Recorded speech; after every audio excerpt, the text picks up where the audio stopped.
বিপদ যেন কাটছে না পাকিস্তানের সাবেক প্রধানমন্ত্রী ইমরান খানের। চলতি সপ্তাহে ইসলামী বিধি বহির্ভূত বিবাহ মামলা থেকে মুক্তি পেলেও কারাগার থেকে বের হতে পারেননি তিনি।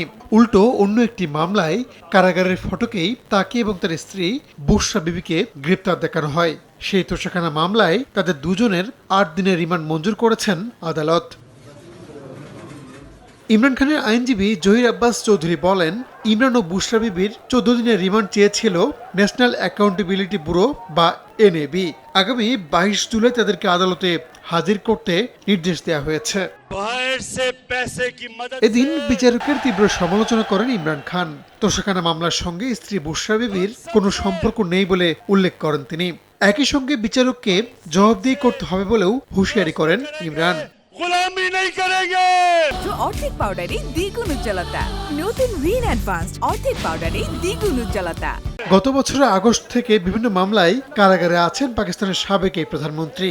গেল জুনে সাইফের মামলায় খালাস পান ইমরান। তবে বেআইনিভাবে রাষ্ট্রীয় উপহার বিক্রি সংক্রান্ত দুটি মামলার একটিতে ১৪ বছর এবং অন্যটিতে ৩ বছরের কারাদণ্ড দেওয়া হয় পিটিআই নেতাকে।